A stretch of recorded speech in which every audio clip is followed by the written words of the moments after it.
Continuar.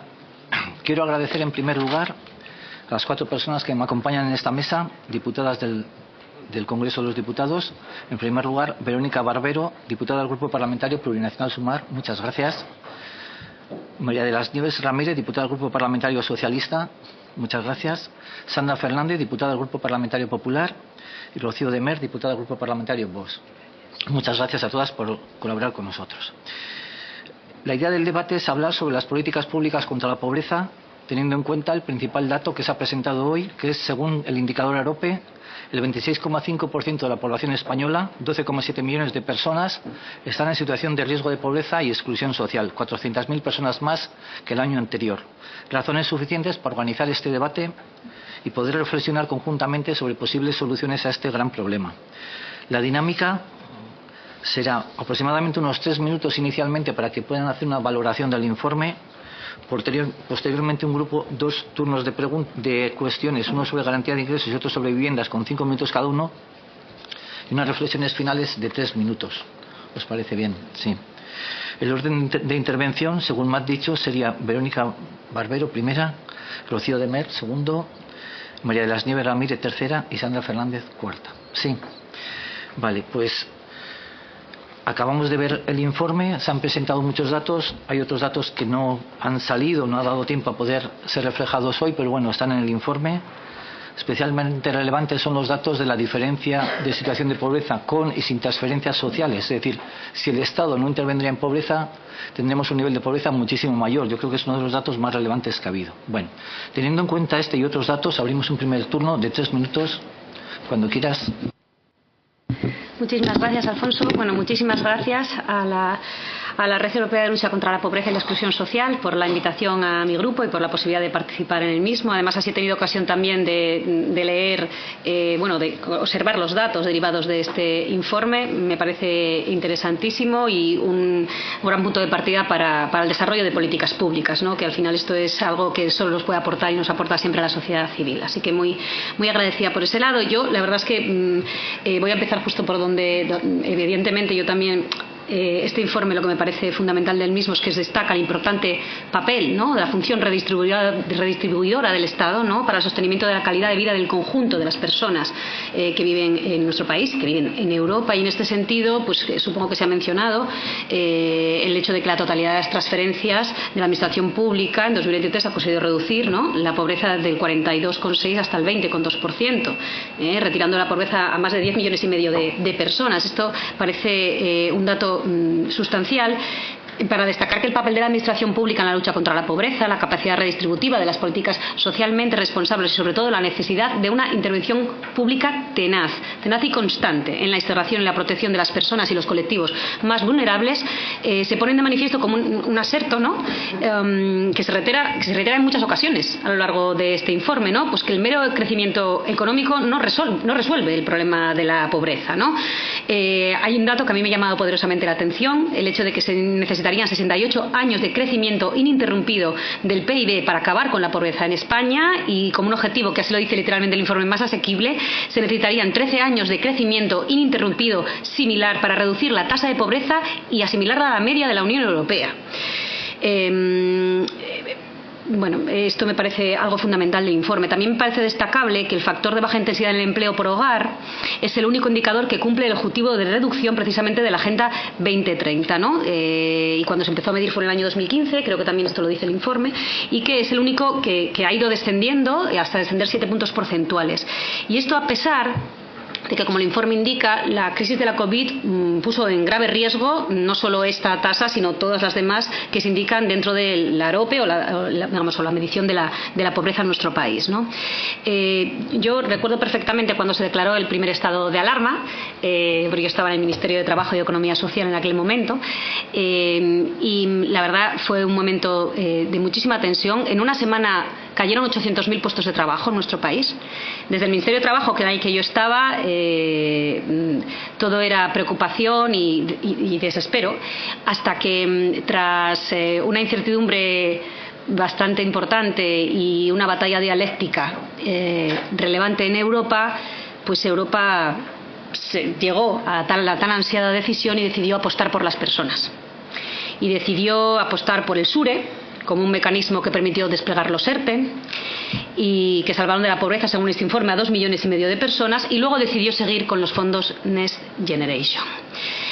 Yo creo que no solo los datos de este informe, sino la realidad de lo que hemos vivido en 2 crisis que han venido a machacar especialmente a las personas más vulnerables y más pobres de nuestro país en los últimos 25 años, como demuestran precisamente que las políticas públicas de inversión en las personas, en el tejido productivo, de protección, el escudo social que se desplegó durante esta pandemia durante esta crisis, determinó una solución muy diferente a la anterior, en la que tardamos 10 años en recuperarnos, sobre todo las personas más vulnerables, de la situación en la que nos había colocado la crisis financiera. Una Europa que confió en lo que nos viene a decir este informe, que la economía, repito, no puede sola, que eso de los mercados autosuficientes y redistributivos por sí mismos no existe, que la administración pública, los servicios públicos, estamos aquí precisamente como responsables de abanderar políticas sociales que permitan prevenir y reducir la pobreza. Y por todo eso, muchísimas gracias. Y, Alfonso, espero no haberme excedido del tiempo. Un poquito, ¿no? Sí. Tiene ahora la palabra Rocío de Mer. Muchas gracias, Rocío. Muchas gracias. Muchas gracias a la Red Europea de Lucha contra la Pobreza, no solo por el informe, sino por plantear este debate en esta sala tan emblemática, un día como hoy. Yo creo que todos los partidos políticos, si me apuran todas las personas, partimos de que la pobreza es un fracaso. Si me apuran, además, es un fracaso como civilización, es un fracaso civilizacional. Todos estamos de acuerdo en que queremos constituir y generar comunidades fuertes en los que evidentemente no haya comunidades, no haya personas, no haya familias que tengan carencias. Esto como presupuesto. Lo que ocurre es lo de siempre, ¿no? Al final, una cosa es que todos estemos de acuerdo en el presupuesto y en el objetivo, y evidentemente aquí es donde vienen los debates, es qué políticas quiere aplicar cada uno en orden a lograr esos objetivos, ¿no? Es evidente que habrá políticas que llegarán a ese puerto y que habrá políticas que no llegarán a ese puerto. Lo que observamos con este informe también es que hemos vivido los últimos años una serie de políticas que prometían acabar con la pobreza, no solo en España, si me apuran, con la pobreza en el mundo, que no han funcionado, que han fracasado. Y yo creo que tenemos que ser honestos y que hacernos muchas preguntas. Evidentemente, y este informe, una de las cosas más interesantes que tiene es que abarca precisamente pues todos los matices que rodean a la pobreza, y encamina muy bien, o si me apuran, da esa luz o ese camino a poder abordar, a poder establecer, a poder repensar las políticas que acabarían con la pobreza en nuestro país. Una de las cuestiones fundamentales, y yo creo que también todos coincidimos, es la vivienda. Efectivamente, no hay dignidad si no hay techo. No hay dignidad si no todas las familias en España pueden permitirse tener un techo. Y coincidirán conmigo en que la vivienda es una de las cuestiones del siglo. Estamos viendo cómo en las grandes ciudades hay una imposibilidad absoluta de acceder a una vivienda por parte de las nuevas generaciones. Tenemos una brecha generacional totalmente acusada y no estamos en la senda de un país de pequeños propietarios. Para Vox, para mi partido político, nosotros sí que pensamos todas nuestras políticas porque queremos encaminarnos hacia un país de pequeños propietarios. Y pensamos que al contrario, que se está destruyendo esta clase media y que también se está menoscabando pues la dignidad de todas estas familias que tienen que destinar la mayor parte de sus rentas, fundamentalmente en las grandes ciudades, a tener un techo. A tener un techo bajo el que cobijar una familia. Esto evidentemente lleva aparejado pues el poder coartar los proyectos de vida, los proyectos laborales de tantísima gente, ¿no? Es evidente que el otro de los grandes debates es el debate de las prestaciones. ¿Son suficientes las prestaciones? Es evidente que tenemos un Estado social, o al menos aspiramos a tener un Estado social que funcione, y que este Estado social tiene un presupuesto. Y es que todas aquellas personas que quedan fuera del circuito económico por razones ajenas a su voluntad, pues estoy pensando en todas estas personas que tienen una situación de dependencia o una situación de discapacidad, si tenemos un Estado social de verdad, tienen que estar acogidos por el Estado. Esto es evidente. ¿Las ayudas actuales a la dependencia son suficientes para que estas personas que están fuera del circuito económico por razones ajenas a su voluntad vivan con dignidad? Estas son preguntas que tenemos que hacernos, porque evidentemente el sistema de dependencia en nuestro país no solo está infradotado, sino que además es que es desigual. Y es fundamental que exista una cobertura y un sistema de prestaciones justo que abarque a todas estas situaciones tan vulnerables. También tenemos que abordar la precariedad laboral, porque es evidente, y uno de los indicadores más interesantes de este informe es precisamente los 2,5 millones de personas que son pobres y tienen trabajo. Y eso significa que nos encaminamos a un precipicio de precariedad laboral, si me apuran, pues con pocos precedentes en nuestro país, que también van a provocar que nos hagamos muchas preguntas. Me pasa del tiempo, ¿verdad? Pues termino y voy a dejar la segunda parte para la siguiente intervención. Y por último, el asunto de la pobreza infantil. Yo creo que es el más sangrante que tenemos en nuestros entornos. También tenemos índices que como sociedad, que como civilización, si me lo permiten, no nos podemos permitir de pobreza infantil en nuestro país. Muchísimas gracias. Gracias. Tiene la palabra ahora María de las Nieves. Muchísimas gracias, muchas gracias a todos, muchas gracias por organizar esta jornada, por este trabajo tan minucioso que hacéis permanentemente y además por ponernos delante de un espejo y marcarnos el camino amplio por el que tenemos que transitar. Los datos que nos arrojan este estudio, que ya por desgracia muchos conocíamos, indica lógicamente que en este país existe desigualdad y que hay que combatirla. No con preguntas, sino hay que combatirla con políticas públicas y con una mayor protección social. A mí me gusta recordar una frase de María Luisa Carcedo, nuestra ministra, que fue ministra de Sanidad, que dice que la pobreza no se contagia, la pobreza se hereda. Y por tanto, en estos momentos tenemos muchísimo trabajo por hacer, porque es una cuestión que nos interpela a todos, es una cuestión que nos interpela a todos los representantes públicos, a todas las administraciones, desde la más pequeña hasta la más grande. Porque esto no son cifras solo, son familias, son personas, son niños, son jóvenes, son proyectos de vida con futuro incierto y que no podemos acostumbrarnos a estos datos, ni podemos permitirnos que estas personas, que estas familias estén privados de tener oportunidades. Y es verdad que nuestro país presenta unas tasas que son inaceptables de pobreza y no podemos resignarnos. Tenemos que combatirlas, como digo, desde las políticas públicas y desde la justicia social. También es verdad que en el amplio territorio de España también tenemos una desigualdad dependiendo de la comunidad autónoma a la que miremos. Y también es una realidad que este Gobierno pues está desplegando medidas importantes para combatir la pobreza y la desigualdad. Reducir estas tasas tiene que ser una prioridad. Decían antes que la pobreza ha entrado y ha salido de la agenda política en muchos momentos. Yo creo que ahora es una cuestión que está claramente en la agenda política, en la agenda de prioridades de este Gobierno. Han disminuido la tasa de riesgo de pobreza hasta unos niveles previos a la crisis, al igual que la desigualdad y los hogares sin ingresos, un indicador de pobreza severo, pero no podemos, lógicamente, caer en la autocomplacencia. Hay que seguir y este Gobierno es conocedor y lo sabe y por eso no va a parar en este empeño. Hay una agenda clara y tenemos que seguir los representantes públicos empujando para que esta agenda nunca salga de nuestras prioridades. ¿Qué se ha hecho en estos años? Se han hecho muchas cosas.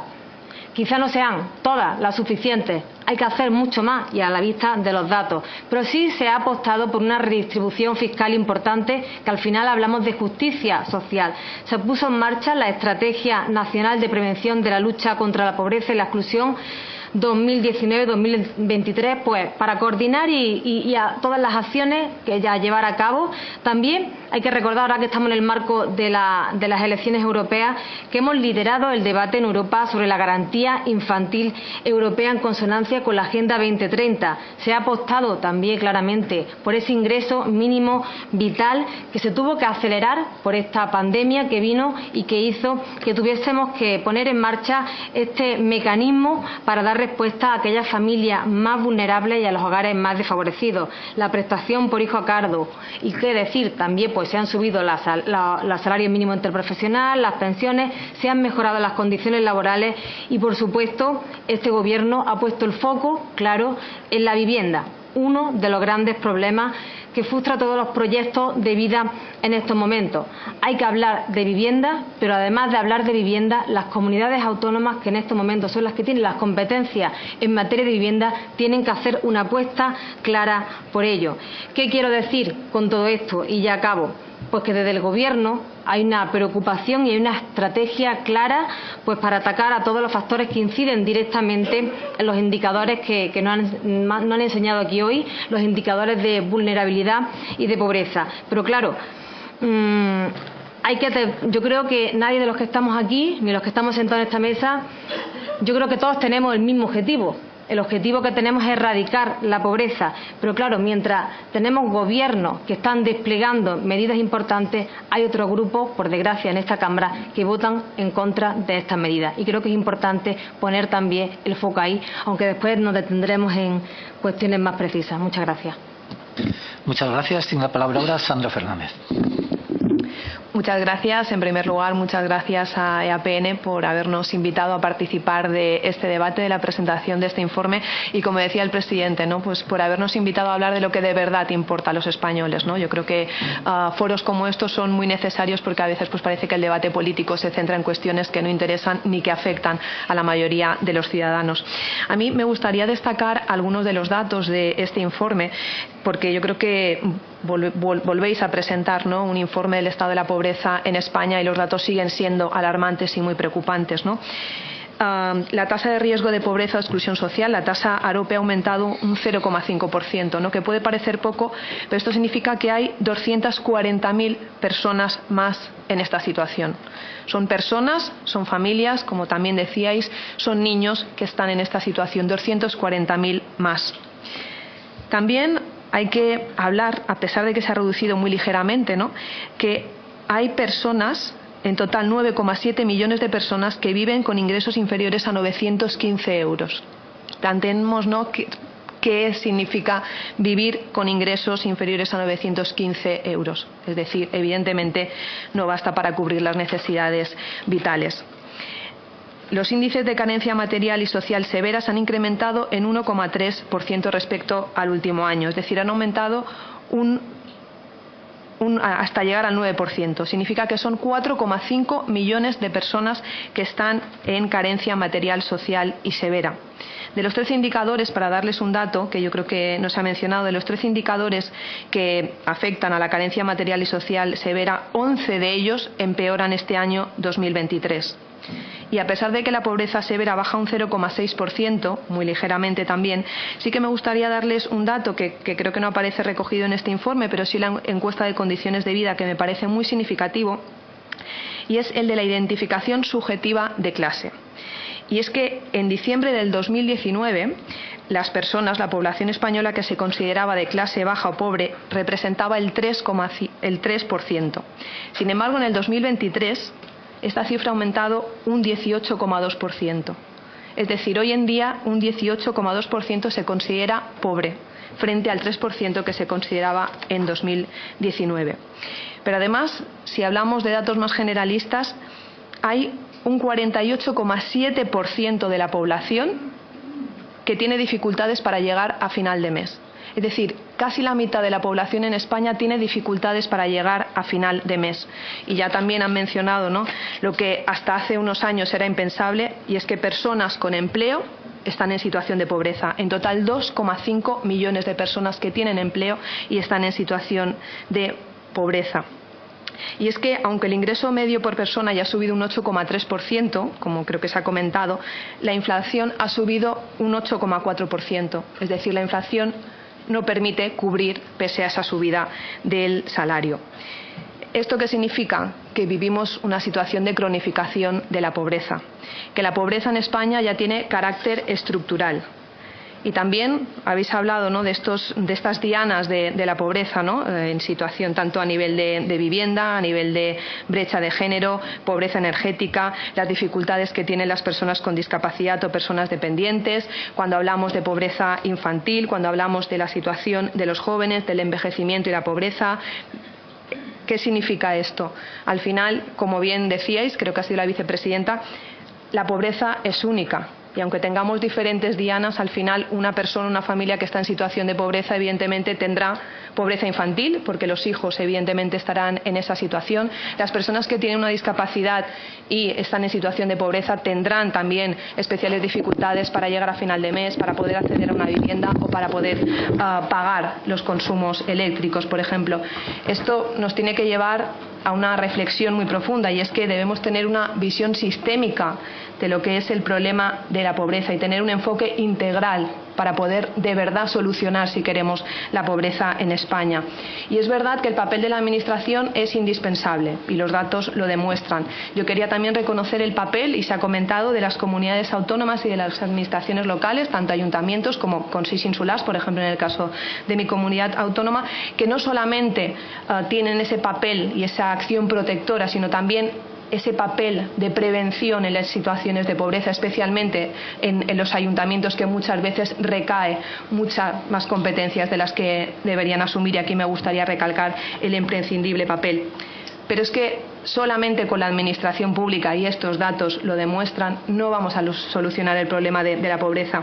Debemos trabajar conjuntamente con las entidades del tercer sector, que son las que estáis cada día y día a día trabajando precisamente con todos estos colectivos vulnerables.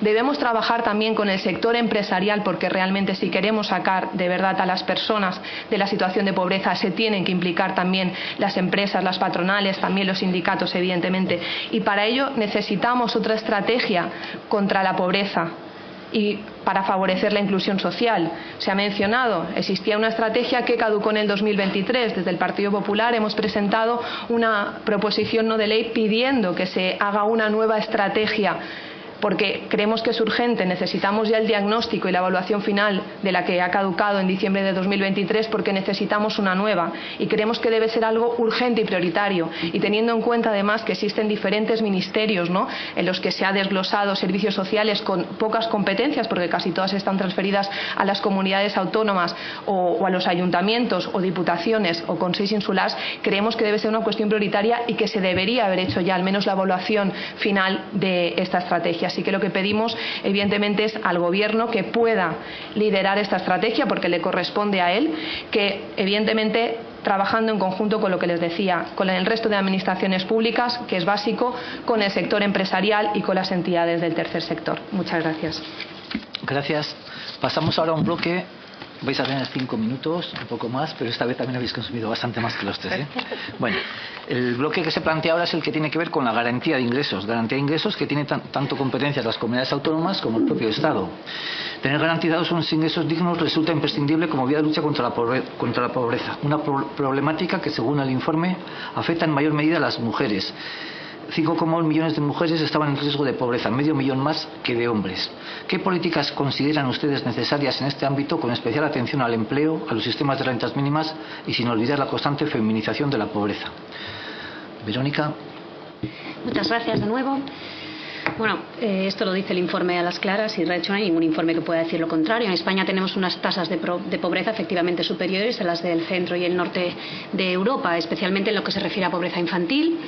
Y es una realidad además que se retroalimenta con nuestras relaciones laborales, que han mejorado mucho gracias a la reforma laboral y a las reformas que se han hecho durante los últimos años en el gobierno progresista, pero en la que aún persisten tasas de desempleo elevadas, irrechazables, y también bolsas de subempleo, ¿no? Y efectivamente la mayor vulnerabilidad en el ámbito laboral ya antes de la reforma estaba concentrada en mujeres y personas jóvenes. Y pese a que precisamente estos dos colectivos han sido los más beneficiados por la reforma del año 2021, aún siguen siendo las mujeres precisamente las más precarias, tanto desde el punto de vista laboral, como por supuesto, como derivada de lo mismo desde un punto de vista social. Yo creo que aquí el kit está en el análisis que se haga del problema, porque de lo contrario la solución planteada va a conducir de nuevo a error y más error. Y lo primero que hay que reconocer es que, como ya he dicho, el mercado no puede caminar por sí solo, que es imperativa orientación y no solo inversión y protección económica para que las más vulnerables vean sus necesidades atendidas desde lo público. En segundo lugar, también vamos a reconocerlo, los trabajadores pobres, por desgracia, siempre han existido. Esto no es una novedad. La reducción de los salarios en España entre 2010 y 2014 afectó sobre todo a los salarios más bajos, merced a la solución que se adoptó en la anterior crisis. Siempre existieron trabajadores pobres y estamos precisamente obligadas a adoptar medidas para reducir su existencia. Y en tercer lugar, también es imprescindible reconocer que las mujeres hemos sido siempre objetos de estereotipos sociales e históricos que se han traducido en una minusvaloración de nuestro trabajo productivo y del trabajo que se considera no productivo por no hacerse fuera del hogar. Suelo pegajoso, gato de terciopelo, techos de cristal. Todo ello incide directamente tanto en la calidad del empleo como la cantidad del empleo y por supuesto también determina la brecha salarial, porque es la minusvaloración histórica del trabajo femenino la consecuencia por la cual un hombre que limpia las vitrinas de los escaparates, porque es un hombre, el mayor porcentaje de casos, cobra bastante más que una mujer que limpia los váteres de las oficinas. ¿Cuáles son las políticas necesarias? Lo primero es asumir que los problemas son los que son, y no negarlos, porque si no asumimos los problemas donde están, las soluciones van a ser erróneas. En segundo lugar, pues el salario mínimo interprofesional debe seguir subiendo. Lo hemos subido un 54%, hasta situarlo en 1.134 euros. Y el aumento del salario mínimo interprofesional ha reducido la desigualdad de las rentas disponibles, ha reducido también la brecha salarial. En segundo lugar, tenemos que seguir mejorando los sistemas de protección social, tanto contributiva como no contributiva. Hemos mejorado, hace nada se aprobaba en el Consejo de Ministros la mejora del subsidio por desempleo y además es una reforma que es profundamente feminista porque precisamente las mujeres por acumular más contratos a tiempo parcial eran las que más se veían afectadas por la exclusión del subsidio con la compatibilidad con el trabajo a tiempo parcial. Esto es algo que entendemos que se va a transformar también y a traducir en una mejora de las condiciones de vida de las mujeres. También tenemos que mejorar el ingreso mínimo vital, que es una medida muy buena, pero que realmente hemos detectado fallos en ella y desde el Ministerio de Derechos Sociales se está trabajando ya en su reforma sobre la base de los análisis existentes, muchos de ellos además que vienen precisamente de las aportaciones de la sociedad civil. Hay que revisar la definición y los umbrales de patrimonio, porque hay que incluir a un número considerable de solicitantes que a pesar de que cuentan con algún patrimonio no tienen ingresos regulares para satisfacer unas condiciones materiales mínimas. Hay que valorar también la exclusión del cómputo del patrimonio neto de la deuda contraída por los hogares para la adquisición de la vivienda habitual y llegamos de nuevo a la vivienda. Y además la edad de acceso al IMV. Esta también tenemos que revisarla, entre otras medidas, pasarelas para quienes agotan los subsidios del SEPE al IMV, porque sabemos que hay un problema además de que la gente muchas veces se queda fuera por tema burocrático, porque son personas que tienen un escaso acceso a medios digitales que les permitan estar adecuadamente informados y eso se demuestra además con una distribución territorial muy irregular de quien, digamos, aprovecha la oportunidad de acceso al IMV y no entre las comunidades autónomas. En eso tenemos que trabajar conjuntamente, entre otras medidas.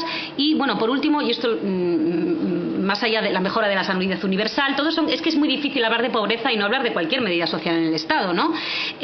Prestación universal por crianza y una mejora también de las políticas de integración de las personas migrantes. Porque tenemos que pasar por un cauce ágil de regularización y no solo eso, sino quizás incluso reformar la ley de extranjería, pero en todo caso mejorar los sistemas de acogida. Por decir y resumir y acabar, nosotras desde Sumar apostamos por medidas de carácter universal. Y es hacia donde tenemos que caminar, es hacia donde nos dicen todos los estudios y análisis que hay que caminar para realmente eliminar la pobreza. Medidas de carácter universal que favorezcan a todas las personas. Y yo esto no le pongo apellidos. Y ya está, Alfonso, gracias. Muchas gracias. Rocío de Mel, tienes la palabra. Muchas gracias, Alfonso. Medidas de carácter universal. Bueno, las medidas de carácter universal, por definición, son hipócritas. ¿Por qué? Porque un Estado social es limitado. Cuando tú organizas dentro de tu Estado social, hacía referencia antes, todas aquellas personas que necesitan la asistencia por parte del Estado, estas prestaciones, me estoy refiriendo a las prestaciones no contributivas y muy particularmente a las prestaciones por dependencia, el esfuerzo que tiene que hacer el Estado para que estas prestaciones sean dignas es un esfuerzo muy grande. Y la prueba es que las prestaciones actuales, en el caso de la dependencia, no son suficientes. Una persona que tenga un grado 3 de dependencia o una gran dependencia, no solo que cobra diferente en función de qué comunidad autónoma resida, sino que la prestación que recibe, los 500 euros, los 400 euros en algunas ocasiones, no son suficientes para que tenga una vida digna. Desde luego, no son suficientes ni siquiera para que una persona con gran dependencia, por definición, que tiene que tener una persona cuidadora en su entorno, es una persona que renuncia también a tener un sueldo. Y con estas prestaciones actuales por dependencia es imposible que se tenga una vida digna. Por lo tanto, si este Estado social que hemos planteado con un mandato de ayudar a todas aquellas personas que necesitan esa ayuda por parte del Estado, si se extiende universalmente más allá de las fronteras, es imposible que sea sostenible. Y quien lo diga está mintiendo. Y me acojo a la realidad. Y la realidad es el gran elemento que en los próximos años va a determinar el debate de la pobreza en Europa. En Europa llevan muchos años aplicándose las medidas de fronteras abiertas, no solo por el mandato de la Agenda 2030, sino por los sucesivos mandatos tanto de los poderes económicos, del Banco Mundial, del Foro de Davos, de la Comisión Europea, etc. Existe un mandato de que se desarrollen unas políticas de fronteras abiertas. Y esto tiene unas consecuencias, porque si todas las personas que estamos importando masivamente a nuestro país, sea por un mandato de los poderes económicos, sea por un declive demográfico, que es el argumento que hay detrás de todo esto, sea porque, como dice el ministro Escrivá, no hay suficientes personas trabajadoras en nuestro país para en el futuro para poder pagar las pensiones con los índices de envejecimiento que tenemos ahora mismo en el mundo occidental, sea por todos los motivos por los que se están aplicando ahora mismo políticas de fronteras abiertas, la realidad es que se está importando masivamente personas de lugares que tienen salarios mínimos interprofesionales, pues en ocasiones de 100 euros, o de 50 o de 30 euros al mes. O sea, que evidentemente si el Banco Mundial lo que dice es que tenemos que traer un 3% de masa laboral de los países occidentales, aumentarla en un 3%, con flujos de los países de fuera de la OCDE, lo que el Banco Mundial también te está diciendo es que lo que quiere es esclavitud laboral en esos nuevos países, en esos países occidentales. Porque estas personas, al final, lo que vienen es por ese mandato económico. Y cuando tú traes masivamente, como decía el señor Escrivá, los próximos años que prevé 7 millones de personas de lugares, 7 millones de personas sin recursos, estás importando 7 millones de pobres. Es imposible que tú reduzcas la pobreza cuando tienes 2,5 millones de personas con empleo pobres en España, cuando tu sistema de prestaciones, cuando tu estado social no es suficiente, cuando 1 de cada 10 familias no llega a fin de mes. Es imposible que puedas mejorar y abordar eso, si se me apura, si se continúa con las políticas suicidas de fronteras abiertas. Los derechos sociales, nos gusten o no, tienen fronteras.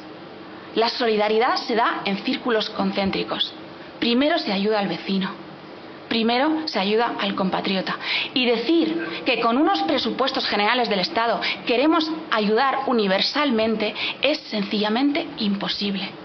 Y este es el gran debate al que se está enfrentando Europa los próximos años. El Estado social en Francia ha quebrado, el Estado social en Dinamarca ha quebrado, el Estado social en Suecia ha quebrado, el Estado social en Reino Unido ha quebrado. Los partidos socialistas, como es el caso de Dinamarca, lo están reconociendo. Y sin embargo, en España continuamos sin hacernos las preguntas correctas para poder llevar a las soluciones que sí que protegerían nuestro Estado social, que insisto, que en primer lugar lo que tenemos que reconocer de un Estado social es que tiene fronteras. Gracias. Tiene ahora la palabra María de las Nieves. Esta pregunta era con referencia a la garantía, ¿no? Vale. Yo creo que la única solución, la única propuesta del sálvese quien pueda, no creo que sea ninguna garantía. Yo sí creo que los gobiernos tienen que apostar decididamente de forma conjunta con todas las comunidades autónomas, porque las comunidades autónomas dentro del marco de su competencia también tienen que participar de esta protección social, y hay que seguir avanzando y hay que seguir trabajando. Y claro que es difícil en estos momentos, cuando los precios, la vida ha subido, vivir con 915 euros es difícil, pero es más difícil todavía si no se aprueba un salario mínimo interprofesional, si no se sube un 54% el salario, si no se aumenta un 15% el ingreso mínimo vital, si no se aumenta un 15% las pensiones no contributivas, se hace todavía más difícil. Y creo que es importante que también evaluemos y podamos hacer un diagnóstico de lo que ha supuesto el ingreso mínimo vital, que seguro que es muy mejorable, y hay que continuar evaluando el alcance de este ingreso para aquellas familias más vulnerables. Hay que seguir trabajando por simplificar los trámites administrativos que están ocasionando problemas, mejorando los itinerarios de inclusión sociolaboral y coordinarlos con las comunidades autónomas. Mira, hemos estado hablando de las cifras de pobreza, y yo vengo de Andalucía. En Andalucía estamos liderando, por desgracia, también la cifra de... Somos la comunidad autónoma que tiene las cifras más altas de pobreza, y aquí en Andalucía había una renta mínima que podía servir para complementar este ingreso mínimo vital, y que la Junta de Andalucía pues al final se escaqueó de sus competencias y ha hecho que se reduzca al más del 50% esta renta a la que se estaban destinando este tipo de ayudas. Yo creo que es importante también poner el foco en las comunidades autónomas para seguir, como digo, incrementando y facilitando esta garantía. Hemos hablado también de mujer. Siempre la pobreza, por desgracia también en este país, sigue teniendo rostro de mujer. La infrafinanciación de las políticas de protección social tras la última crisis supuso la mayor carga de trabajo no remunerado, que, como siempre, recayó sobre las espaldas de las mujeres. Las mujeres siempre hemos sido las doblemente discriminadas, y en estos momentos, y hoy conocíamos también los datos de ocupación, tenemos que decir que hay más mujeres que nunca trabajando, ocupadas, más mujeres que nunca que se están beneficiando de la subida del salario mínimo interprofesional, 6 de cada 10. Como digo, tenemos que seguir trabajando para crear más empleo de calidad y estabilidad, y eso lo sabemos. Como también sabemos que tenemos que seguir trabajando por reducir las cifras de pobreza infantil. Hoy también, hace unos días, también conocíamos otro indicador que nos parece positivo y que tenemos que tener en cuenta, como es la reducción de ese más de 12% de los jóvenes que ni estudian ni trabajan, los que eran conocidos como los ninis. Pues al final se está viendo que la reforma laboral se está también dando sus frutos, que hay menos contratos temporales, se está también regulando los contratos de formación, con lo cual está bajando el paro juvenil, y también ha habido un fortalecimiento importante de la formación profesional y más becas que nunca. Como digo, las políticas públicas, las políticas que tocan de lleno a la gente, están dando resultados. Pero, como digo, no podemos caer en la autocomplacencia y tenemos que seguir trabajando para que el Estado, en coordinación con las comunidades autónomas, para que ninguna comunidad autónoma eluda sus responsabilidades, trabaje para reducir estas cifras de paro que nos avergüenzan a todos y a todas. Muchas gracias. Tiene la palabra ahora Sandra Fernández. Muchas gracias. Cuando hablamos de las rentas, de las ayudas, creo que lo primero que deberíamos plantearnos es si están funcionando y si están llegando. Porque, por ejemplo, ingreso mínimo vital, bono social energético, sabemos que su ejecución presupuestaria no llega ni al 50% de las partidas que hay asignadas. La garantía infantil, que podía ser una herramienta muy potente de lucha contra la pobreza infantil, no se está desplegando adecuadamente. La oportunidad que nos daban los fondos Next Generation tampoco han sido esa oportunidad. No solamente, evidentemente, lo decimos nosotros, lo dicen el sector empresarial, lo dicen las propias entidades sociales, que podría haber sido una gran herramienta y que al final se ha quedado en el olvido.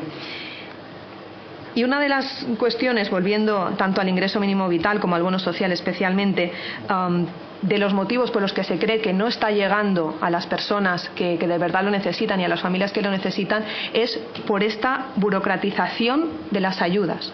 Debemos simplificar el acceso a toda la población a este tipo de ayudas. Debemos desburocratizar la administración, pero especialmente para los colectivos más vulnerables, que son los que tienen más trabas. Y la pregunta, cuando hablamos tanto del bono social como del ingreso mínimo vital, que son rentas o ayudas estatales, es si quien más nos conoce, quien tiene nuestros datos, es Hacienda. ¿Por qué directamente no nos pueden, cuando una persona está en situación de desempleo y puede acceder al ingreso mínimo vital, por qué no lo puede hacer directamente la Administración? ¿Por qué está pidiendo más documentos, le está pidiendo a la persona que haga todavía un esfuerzo cuando lo podría hacer directamente? Pues es una cuestión que evidentemente nos planteamos y que proponemos porque es totalmente factible. Incluso lo podría hacer con las comunidades autónomas y ayuntamientos compartiendo la información, ¿no? Entonces basta ya de compartimentos estancos, especialmente a nivel de servicios sociales, porque esto hace que muchísima gente se quede fuera de todas estas ayudas. También el ingreso mínimo vital debemos contemplarlo como una herramienta también que pueda compatibilizarse mucho más con la inserción laboral. No podemos pretender que el ingreso mínimo vital se quede allí y considerarlo como un éxito, porque al final lo que está suponiendo es la cronificación de la pobreza. Evidentemente, durante el tiempo que sea necesario debemos tener esas garantías, pero también nuestro objetivo evidentemente es que las personas puedan tener un empleo digno, de calidad, y que evidentemente así puedan ser autónomas. Coordinarlo también con las otras rentas que tienen las comunidades autónomas, ¿no? Pues pongo el caso de Baleares, pues que tenemos la renta social garantizada, tenemos la renta mínima de inserción, tenemos las ayudas económicas que dan muchos ayuntamientos. Todo esto debería coordinarse también y potenciarse muchísimo esta coordinación, porque al final la persona es la que lo recibe, y así poder personalizar muchísimo esta atención que les damos. Si hablamos de empleo, lideramos la tasa de empleo de la eurozona. Mientras en España la tasa de empleo es del 11,7%, en la eurozona es del 6%. Evidentemente tenemos un problema también de carácter estructural que también debemos combatirlo. Desde el Partido Popular tenemos una serie de medidas, no las voy a relatar todas porque entonces sí que me pasaría del tiempo, pero creemos que se debe hacer una reforma integral de las políticas activas de empleo, centrándonos muchísimo en la formación. También proponemos impulsar unidades de atención especializada en los servicios públicos de empleo para poder lograr ese objetivo de la inserción laboral. Impulsar y adaptar también la contratación en formación. También lo que proponemos es introducir cuentas individuales para los trabajadores portables, es decir, para mejorar la protección de los trabajadores y eliminar las barreras que tienen en los cambios voluntarios de empleo de los trabajadores con mayor antigüedad. Apoyar de verdad a los autónomos. En España hay más de 3,4 millones de autónomos. Desde el Partido Popular, y lo estamos haciendo en algunas comunidades autónomas, proponemos tarifa cero para los autónomos los 2 primeros años de ejercicio. También apoyar la conciliación laboral de los trabajadores autónomos, que es el principal hándicap que tienen. Mejorar muchísimo los itinerarios laborales de inserción. Desburocratizar también para las entidades. Pues voy a dar un pequeño dato. Mucho de parte de los fondos que vienen para los itinerarios de inserción social vienen de fondos europeos. Estas convocatorias, ya parece que el 40% de esas subvenciones se dedican a la estructura de las entidades. Es que es una auténtica barbaridad. El 40% de esas ayudas es para burocracia. También, aprovechando que hay elecciones europeas, creo que tendríamos que pedir, y desde luego mi partido así lo apoya, la desburocratización de todas estas ayudas. No sé si me queda... Bueno, para hablar es que tenía también hablar de los jóvenes, ¿no? Lideramos también la tasa de desempleo juvenil, pero también hemos hablado, ¿no?, del empleo femenino. Y nosotros lo que proponíamos en nuestro programa de gobierno, y así lo seguimos manteniendo, es la reducción a la mitad de la brecha salarial en una legislatura. Y es que les voy a dar también un dato. Durante el gobierno de Mariano Rajoy se redujo esta brecha del 17,7% al 11,9%. Y sin embargo, con este último gobierno solamente se ha reducido un 0,7% desde el año 2019. Es decir, no estamos rebajando la brecha salarial como se estaba rebajando con anteriores gobiernos, y esto evidentemente es la mayor precarización del empleo femenino. Conciliación. Evidentemente también uno de los hándicaps para que las mujeres accedan al mercado laboral es la conciliación. ¿Qué proponemos desde el Partido Popular? Medidas como la educación gratuita 0-3 años, precisamente para que muchas mujeres que al final son las cuidadoras puedan acceder al mercado laboral. Y ahora sí que creo que me he pasado de tiempo. Simplemente, decir también una de las cosas que nosotros pedimos y que se ha aprobado, que es tanto la deflactación del IRPF, que lo estamos haciendo en muchas comunidades autónomas, pero pedimos que lo haga también el Gobierno para poder adecuar evidentemente este impuesto a la inflación, y también que se baje el IVA, que sea IVA reducido también precisamente para paliar esta carencia material severa a alimentos como son la carne, el pescado y las conservas. Muchas gracias. Bueno, el último bloque va a estar dedicado a la vivienda. Tenemos que reducir a 3 minutos el tiempo de exposición porque si no nos vamos. La vivienda y el acceso a la energía se han convertido en factores claves de la pobreza, como bien sabéis.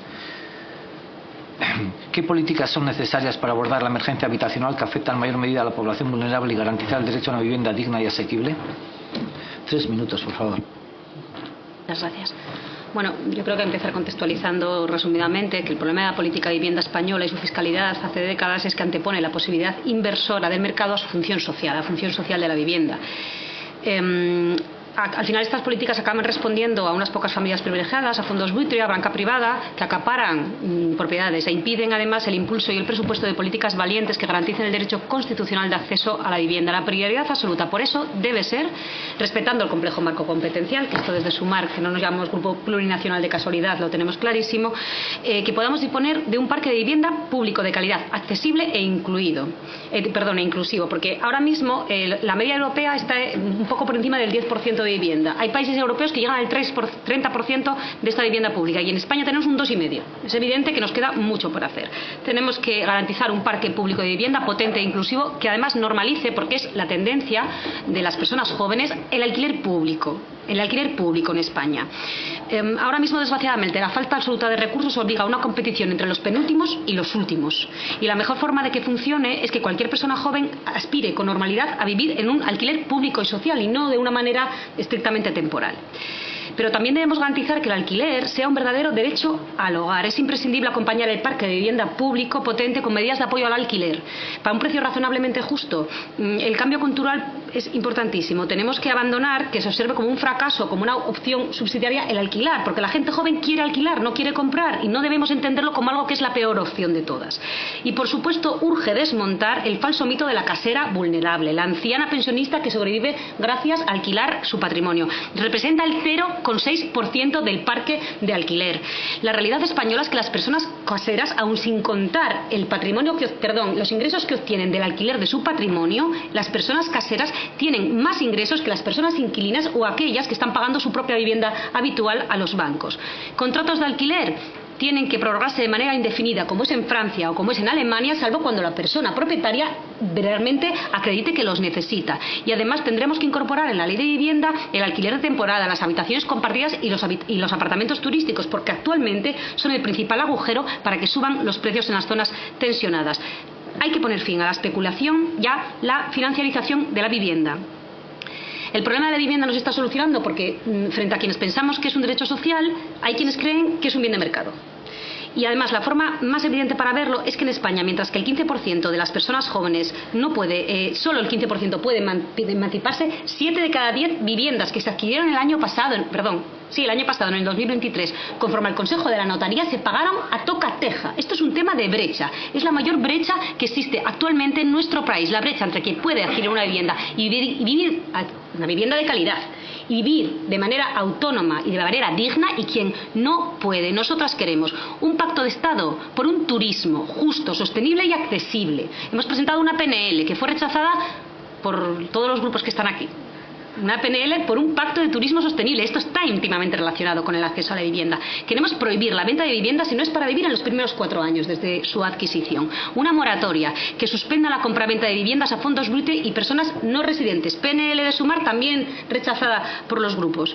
Y limitar el uso de actividades que sean residenciales en zonas tensionadas, como el alquiler de temporada o los apartamentos turísticos. No sé si he llegado a los 3. Muchas gracias, Verónica.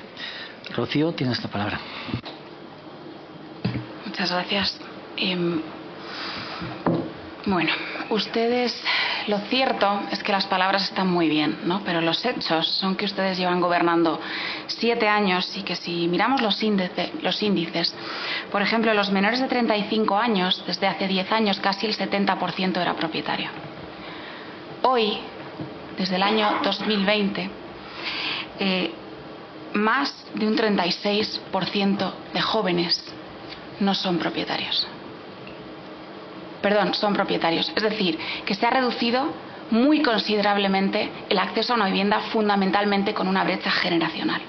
Los jóvenes, por norma, no pueden acceder a una vivienda. Desde luego va íntimamente ligado al aumento de la precariedad laboral. Un 28% de paro juvenil tenemos en nuestro país. Casi medio millón de jóvenes, 481.000 jóvenes que forman parte de la población activa, de entre 16 y 24 años podrían trabajar y no tienen un empleo. Está íntimamente ligado estos dos factores, pero sobre todo el factor de las grandes ciudades. Estamos contemplando el problema de la vivienda fundamentalmente en las grandes ciudades y nos estamos olvidando de que España no son solo sus grandes ciudades y que tenemos la mayor parte de geografía española también un problema de despoblación fundamental. Y hay que relacionar todos estos conceptos porque si no es imposible poder aspirar a reforzar nuestro sector primario, a reforzar nuestra industria, a darle un futuro a nuestros jóvenes, a darle una vivienda digna a nuestros jóvenes, si no hacemos políticas reales para reformar pues todos estos sectores. El sector primario está siendo absolutamente abandonado en nuestro país, lo que provoca que la gente tiene que huir del campo. Los jóvenes que tienen que huir de donde vivían sus padres, de donde vivían sus abuelos, de donde se forjaron sus raíces y tienen que acabar en estas grandes ciudades en las que no pueden acceder a una vivienda, ni siquiera pueden acceder a un empleo digno. Acaban siendo reponedores de una gran superficie, cobrando un sueldo de miseria con el que ni siquiera pueden acceder a una vivienda digna, porque destinan más del 60 o 70% en muchas ocasiones de lo que cobran a pagar un alquiler. Los jóvenes de nuestro país están compartiendo una balda de nevera con compañeros de piso. No pueden tener un proyecto de vida, no pueden tener un proyecto familiar. Y yo creo que si no abordamos este tema de una vez por todas, no vamos a tener futuro. Por lo tanto, desde luego que el primer derecho es el derecho a un techo digno y que nosotros queremos un país de pequeños propietarios, pero que creo que tenemos que abordar las políticas correctamente, porque si llevamos 7 años de políticas que han acabado en los índices que tenemos hoy, es evidente que algo está fallando en estas políticas. Muchas gracias. Rocío, tiene ahora la palabra María de las Nieves Ramírez. Sí. Bueno, 21,3 millones de afiliados, el paro más bajo, el paro juvenil el mínimo histórico. Yo creo que los datos, mucho más allá de que tienen que seguir mejorando, está claro que las políticas están funcionando, que la reforma laboral está funcionando. Y ahora hablamos de un problema importante, la vivienda. La vivienda se está convirtiendo en un problema importante en este país y yo creo que lo mínimo que tienen que hacer las comunidades autónomas, que son las que tienen las competencias en materia de vivienda, es asumir que este gobierno, que este país tiene la primera ley de vivienda y ponerla en funcionamiento, ponerla a disposición de sus ciudadanos. Yo he dicho que era Andalucía, soy concretamente de Málaga y esta mañana cuando venía escuchaba que como la provincia de Málaga es la provincia que más crece en cuanto al precio de la vivienda, un 64% por encima de la media. Estamos hablando que viviendas en un barrio trabajador, en un barrio obrero, el alquiler está en torno a 2.500 euros, 900 euros la habitación, casi 4.000 euros el metro cuadrado. Esto hace impensable que en estos momentos los jóvenes, las familias, puedan tener un proyecto de vida y tener una vivienda. ¿Y qué se está haciendo por parte de las comunidades autónomas o de los ayuntamientos? En este caso, como digo, Málaga sigue encabezando el precio de la vivienda es muy difícil acceder a ellas, pero lo peor es que el ayuntamiento, que es el que tiene competencia, se está negando a declarar las zonas tensionadas y que se puedan acoger a la limitación por el precio de alquiler, con lo cual está complicando muchísimo más para los ciudadanos malagueños el poder hacer una vivienda. Son miles de malagueños y malagueñas las que son expulsados de su ciudad cada año porque no se está haciendo lo que se debería en materia de vivienda. No se está trabajando, como digo, con las zonas tensionadas, no se está construyendo vivienda pública ni tampoco se está poniendo tope a los alquileres. En estos momentos el Gobierno de España está invirtiendo el 85% del presupuesto de la inversión que se está haciendo en Málaga en vivienda pública, 1.300 viviendas. ¿Qué quiero decir con esto? Que aquí no es una cuestión que tengamos que decir que está muy mal y no pongamos ninguna solución. Hay una ley de vivienda que las comunidades autónomas, por ejemplo, como Andalucía y Madrid, han dicho que no la van a asumir, y creo que es el paso principal para empezar a hablar de este problema. Yo creo que es importante que en este marco también, cuando hablamos de pobreza, hablemos de la vivienda y, por supuesto, que se hagan inversiones en esta materia. Antes se hablaba de la forma de salir de la crisis anterior con un gobierno del Partido Popular, y en estos momentos, pues yo lo tengo que decir alto y claro, en estos momentos se está invirtiendo 4 veces más en materia de vivienda que en el último gobierno del Partido Popular. ¿Nos tenemos que conformar con esto? No. ¿Tenemos los mecanismos? Sí. Apliquémoslo y veamos los resultados, y a partir de ahí empezamos a corregir. Pero es importante, como digo, que en el marco de sus competencias las comunidades autónomas y los ayuntamientos avancen en el tema de vivienda. Muchas gracias. Tiene la palabra Sandra Fernández. Muchas gracias. Bueno, Baleares tampoco la va a aplicar, por si quiere sumarla a las otras comunidades autónomas. Y no lo va a hacer porque la ley de vivienda, el resultado de la ley de vivienda, es que ha hundido la oferta y ha favorecido el trasvase de los alquileres de larga duración, alquileres vacacionales o alquileres de temporada, como se llaman. En Cataluña, que fue la primera comunidad autónoma que intervino en los precios del alquiler en el mercado, se han generado efectos negativos, más de un 10% menos, o sea, más de un 10% menos de oferta de alquileres de larga duración. Y es por ese motivo por el que las comunidades del Partido Popular y desde el Partido Popular no estamos de acuerdo en la intervención de los precios o en estas políticas intervencionistas, porque ya se ha demostrado que no funcionan. Entonces no vamos a seguir insistiendo en políticas que no funcionan. La realidad es que hay un 60% de los hogares que presentan algún problema relacionado con la vivienda. 1 de cada 3 está en exclusión residencial. ¿Qué es lo que propone el Partido Popular? Recientemente hemos presentado un plan de choque para favorecer precisamente la vivienda, que tienen ustedes a su disposición y que tampoco voy a explicarles punto por punto. Pero lo que proponemos es precisamente incentivos fiscales para poner en el mercado alquiler de larga duración y a precio accesible. Proponemos también avalar la fianza del alquiler a jóvenes y a personas con rentas medias y más bajas. Facilitar el acceso a la hipoteca para la compra de vivienda mediante avales, una medida que, por ejemplo, ya hemos puesto en Baleares. Seguros de impagos para quien pone su vivienda en alquiler para atenuar estas incertidumbres que sufren muchos de los propietarios. Proponemos aumentar el parque de vivienda público mediante la colaboración tanto de los ayuntamientos con el sector privado. Necesitamos que sea el sector privado el que construya, porque es el que lo va a hacer con más rapidez y, evidentemente, para construir viviendas VPO y a precio asequible, algo que también, y permítanme pues decirlo, también estamos haciendo en Baleares. Acabar, como decía antes, con el infierno burocrático que también sufren pues tanto promotores como constructores para hacer, y ayuntamientos, ¿no?, como temas del planeamiento, como la gestión urbanística y como la concesión de licencias. Dar mayor seguridad jurídica, también combatir la ocupación ilegal, porque no es responsabilidad de los propietarios asumir que muchas personas evidentemente no pueden acceder a una vivienda. Es responsabilidad de la administración y no podemos hacer recaer esta responsabilidad en la población o precisamente en estos pequeños propietarios. Como les decía, también incentivos fiscales. Nosotros lo que proponemos es colaborar con los propietarios, colaborar también con el sector privado para poner en el mercado viviendas de alquiler.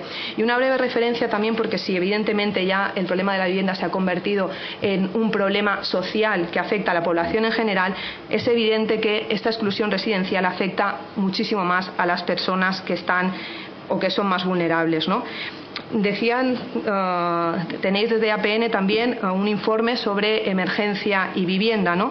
Y habláis de que la vivienda es un factor determinante para la inclusión social, pero yo también añadiría que es un factor determinante para el regreso a la exclusión social, porque si muchas veces estamos invertís vosotros, las entidades que trabajáis con estas personas de colectivos más vulnerables, ese esfuerzo, esos recursos en esos itinerarios de inserción que al final tienen que acabar con esa vida autónoma, y eso pasa por acceder a una vivienda y no acceden a esa vivienda, todo ese trabajo que ha hecho en esos procesos de inserción vuelve para atrás y es muy posible que esas personas que lo han hecho no lo vuelvan a hacer más. Así que, aunque evidentemente no creo que tenga que ser el motivo, aunque sea simplemente pues por la cuantía económica, por razones económicas, de decir estamos perdiendo dinero si no conseguimos que estas personas tengan una vivienda, creo que deberíamos reflexionar y evidentemente todas las medidas que se lleven a cabo para favorecer el acceso a la vivienda que tengan un componente que sirva precisamente para que estos colectivos vulnerables puedan acceder a ellas, como reservas de plazas en viviendas de promoción pública, etcétera. Y ya está. Gracias. Muchas gracias. Nos hemos comido el tiempo, no va a dar para mucho más. Les pediría simplemente un titular para acabar. Muchas gracias. Un titular. Bueno. Nosotras en Sumar creemos que la lucha y la prevención de la pobreza no es una cuestión de medidas específicas concretas de un ámbito, es una cuestión, como demuestra este informe, que es multidisciplinar.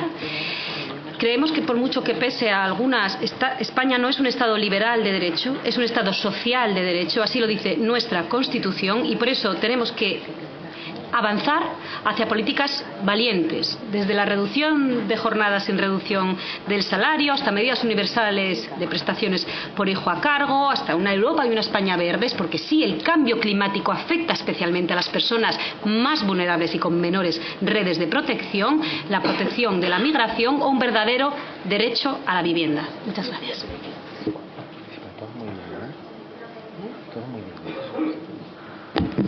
Efectivamente, España es un Estado social de derecho, pero es España, no es el mundo. Y España tiene fronteras y sus políticas tienen fronteras y tiene una serie de ciudadanos a los que tiene que proteger primero. Y no proteger primero a los de dentro significa no proteger a nadie en absoluto, porque los recursos no son suficientes cuando abrimos las fronteras. Si hacemos, como dice el señor Esquivá, como dice el Banco de España, como dice el informe de la AIREF, si abrimos las fronteras los próximos años a 7 millones de personas sin recursos, lo único que haremos será aumentar la pobreza exactamente en 7 millones de personas.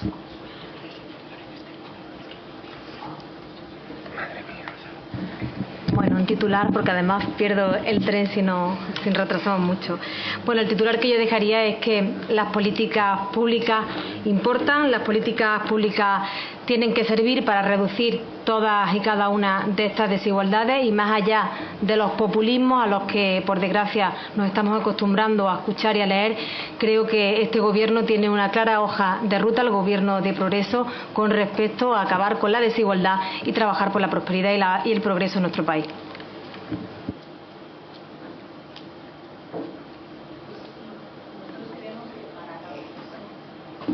Desde el Partido Popular creemos que para acabar con la pobreza en España lo que se necesita, yo creo que vosotros también lo planteabais, ese gran pacto de todos los partidos políticos, algo muy necesario, pactos por la inclusión social que ya tenemos firmados con EAPN en otras comunidades autónomas en los marcos de los parlamentos, que tenemos también firmados en ayuntamientos, en consells insulars, en diputaciones, pues poder replicar dentro del Congreso, en este caso, pues ese pacto entre los partidos políticos, hacer comisión o subcomisiones de seguimiento de esos pactos y evidentemente sí necesitamos ese gran pacto porque al final pues los gobiernos van y vienen, pero la situación de pobreza por desgracia está continuando.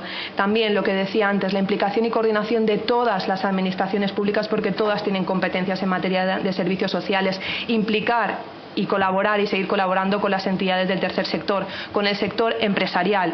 Y algo muy importante y que hemos defendido siempre desde el Partido Popular, necesitamos crear un empleo estable, de calidad y que sea suficiente para que las personas puedan pagar una vivienda, para que las personas puedan pagar sus suministros, para que puedan hacer una cesta de la compra también con total dignidad.